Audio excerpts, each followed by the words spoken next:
Gold trusted gold buyers మీరు తాకట్టు పెట్టిన బంగారాన్ని విడిపించి ఈ రోజు ఉన్న మార్కెట్ ధరకు కొనబడును.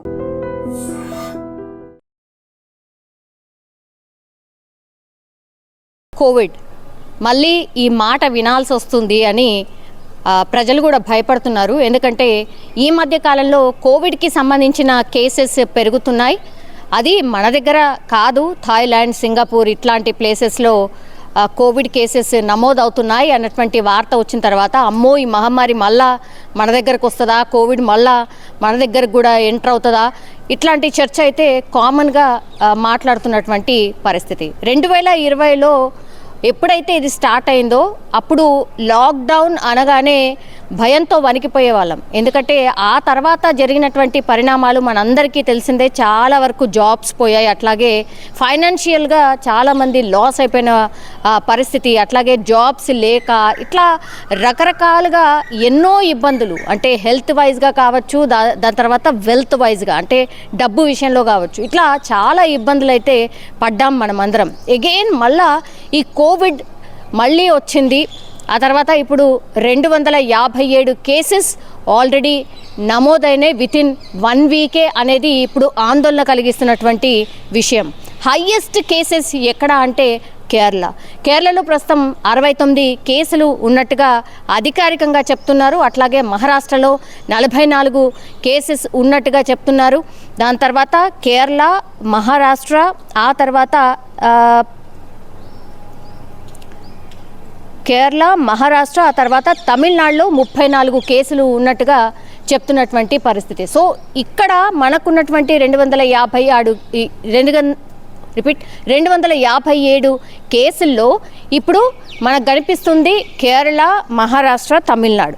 సో మనం చూడండి, ఈ సౌత్ జోన్లోనే ఎక్కువగా కేసెస్ నమోదవుతున్నాయి. అంటే నార్త్ వైపు లేదా మరి కోవిడ్ ఎఫెక్ట్ లేదా అని అంటే డెఫినెట్లీ ఉంటుంది. కానీ అక్కడ టెస్టులు కావచ్చు, లేకపోతే అక్కడ ఉన్నటువంటి వ్యవస్థ కావచ్చు కోవిడ్ మీద అంత సీరియస్ తీసుకోవట్లేదేమో. కానీ ఇక్కడ ఎప్పుడైతే ఈ సిమ్టమ్స్ ఉన్నాయో అప్పుడు వెళ్ళి కోవిడ్కి సంబంధించిన టెస్టులు చేయించుకుంటున్నారు కాబట్టి బయటపడుతున్నాయి. అండ్ మనకు తెలుసు వర్షం లేకపోతే చలి, ఇవి రెండు కూడా కోవిడ్ స్ప్రెడ్ కావడానికి రీజన్స్ అని చాలా టైమ్స్ చెప్పినటువంటి పరిస్థితుల్లో ఇప్పుడు మొన్న ఒక 2-3 రోజుల నుంచి కూడా వర్షాలు కంటిన్యూషన్గా పడుతున్నటువంటి పరిస్థితి.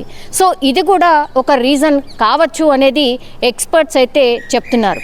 అగైన్ కోవిడ్కి సంబంధించిన కేసెస్ పెరగడానికి ఇంకో రీజన్ ఏంటంటే వెదర్ ఒక్కటే కాదు, ఆ తర్వాత మిగతా దేశాలు, ఇప్పుడు థాయిలాండ్ కావచ్చు, చైనా కావచ్చు, లేకపోతే సింగపూర్ కావచ్చు, అక్కడి నుంచి ట్రావెలింగ్ ఉంది. అంటే అక్కడ నుంచి ఇటువైపు వస్తున్నారు కాబట్టి వాళ్ళు కూడా వన్ ఆఫ్ ది రీజన్ ఈ స్ప్రెడ్ కావడానికి. సో ఎక్కడ కూడా మనం ట్రావెల్ని బ్యాన్ చేయలేదు, అక్కడ వాళ్ళు ఇక్కడికి వస్తున్నారు, ఇక్కడ వాళ్ళు అక్కడికి వెళ్తున్నారు. కాబట్టి ఈ స్ప్రెడ్డింగ్ అనేది ఆపాలి అని అంటే ఎప్పుడైతే ఒక దేశంలో కోవిడ్కి సంబంధించిన ఇన్ఫెక్షన్ స్ప్రెడ్ అయింది అనే వార్త వచ్చిన తర్వాత ట్రావెల్ బ్యాన్ చేయడమో, అక్కడి వాళ్ళు ఇక్కడ రాకపోవడమో చూసుకోవాలి. కానీ ఆ వ్యవస్థ లేదు కాబట్టి స్ప్రెడ్డింగ్ అనేది డెఫినెట్లీ ఉంటుంది.